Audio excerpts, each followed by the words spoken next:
It's the Walt Garrison Cooking Show, featuring Walt Garrison, Executive Chef Terry Sullivan.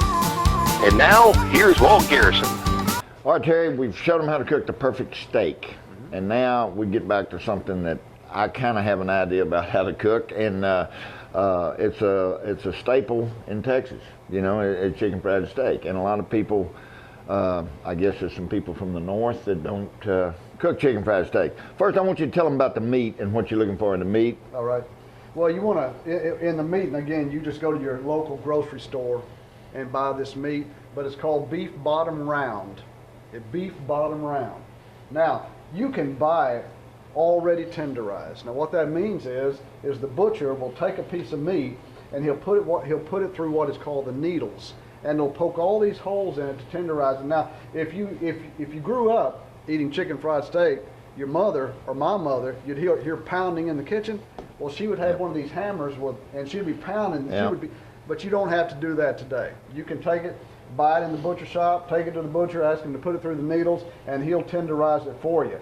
And that's what we did here last night. I bought some beef bottom round. I went to the butcher. I said, "Can you tenderize this for me?" And he knows what you're talking about, and he'll run it through the needles. So what we're going to do now is it's ready to go. I took it out of the package just like this. Let me ask you one more thing. How thick do you want a chicken fried steak? You want it thin. You want it about 1/4 of an inch, maybe a little over 1/4 of an inch thin. You don't eat chicken fried steak like you eat a ribeye. It'll take too long to cook. It'll take too long to fry, and it'll be burnt by the time you get it done. So you want meat about that thin. It's about 1/4 of an inch thin. Okay. All right. So now we're going to prep it up, as you know, with First thing we're going to do is the rub, right? Walt Garrison barbecue rub. We put rub on everything. Exactly. Because this has got everything. You know, I mean, a lot of people that cook chicken fried steak, they put salt and pepper and stuff like that. Well, it's got it all in there. You know, it's got every bit of the ingredients that you would put on there and already in there. That's exactly right.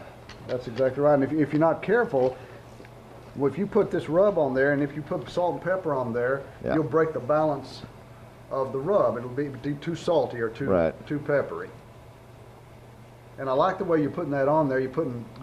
Don't be afraid to put a lot of a rub on there. And I like the way you did that. So we're just going to kind of mash it into the meat.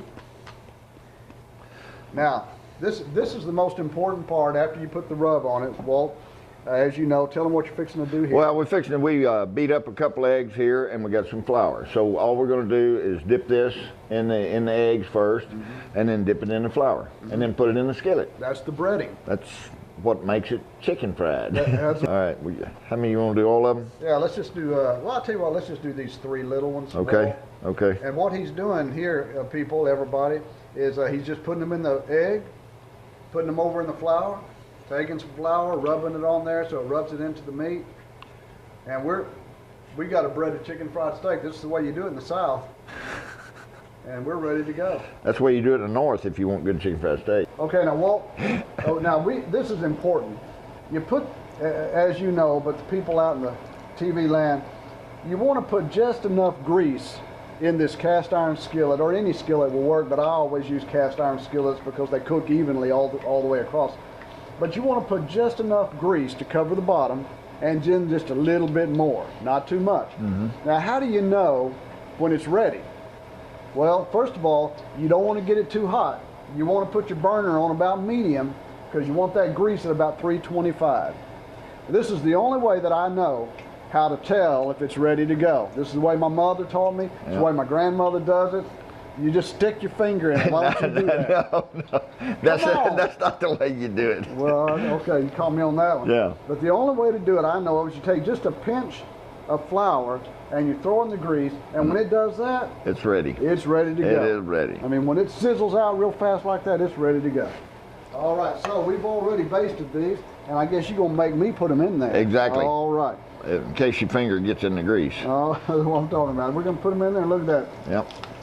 It's perfect. The grease is just perfect. Well, people are going to say, how do you know when they're done? Well, good question. That's a good question. That's a great question. With chicken fried steak, when they're golden brown on the outside, they're done. Yeah, it's more perception. It's more your eye test than it is, you know, well, we're going to cook them for 4 minutes or 3 minutes or whatever, because the grease is always not the same temperature. And yeah, you're right. When they're brown like that, when they're golden brown, they're ready to eat. Well, Walt, look at that. Now those are done. See how pretty and golden brown those are? Woo, my grandma would be happy. She'd be proud of you, wouldn't she? She would.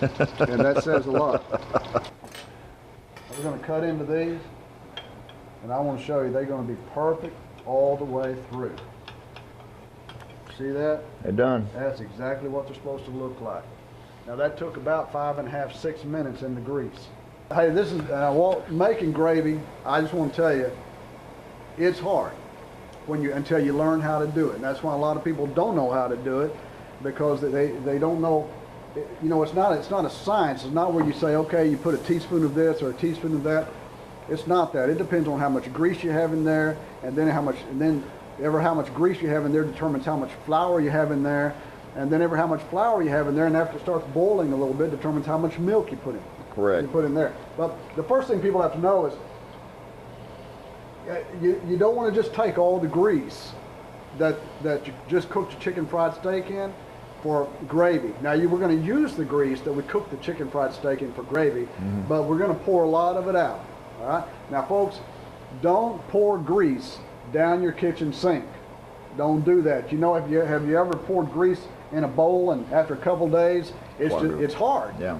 Well, if you want the fastest way to clog up your pipes is pour grease down. Don't do that. Pour it in a bowl and then take it out to the furthest part and, you know, pour it in your backyard or whatever. If you got dogs, they love it. But anyway, okay, so we're going to pour some of this grease out, because there's quite a bit in there. And I'm going to leave about probably 2 teaspoons in here. We're going to leave just that much grease in there. All right? Thank you, sir. Yes, sir. Now that's perfect. Now, I kept the burner on medium, the same that I cooked the chicken fried steak on. I kept it on. We're going to let that grease re-warm a little bit, because we've had the burner off for a little while. But look here. Well, we're going to leave the crumbs. I mean, this is how you make Southern gravy. That's the best part of it. That's the best part of it. You want to leave some of those crumbs from the chicken fried steak in. Ooh, you know what? Just give me a spoon. All right, now look here. We're just about right. I'm going to turn the burner down just a bit.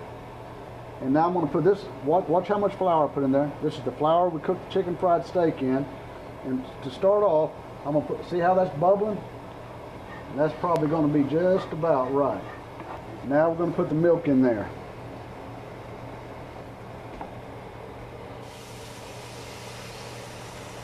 And we're going to start with that right there. Folks, that's how you make gravy. It's real simple. It just takes a few times doing it. See how that's bubbling up there? We want it to boil just a bit. And we're done. Gravy is done. That looks good. We're going to take it right over here. We're going to pour it on that chicken fried steak. Buddy. That right there That's it. is Southern fried chicken fried steak. And we're fixing to taste of it to make sure it's just right. Yeah, okay.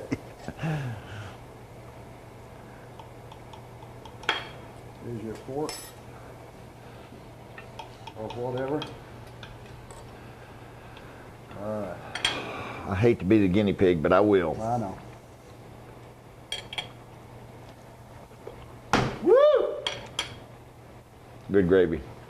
That is kind of like Mama used to make. That's how you do it, and you did this, so you're a good chicken fried steak cooker, buddy. Maybe people out there will know how to cook a steak 2 or 3 ways now, because I've learned how to cook steak 2 different ways that I didn't know. And now they have the basics for cooking a perfect chicken fried steak. Hope you learned something today. Now, go cook some steak.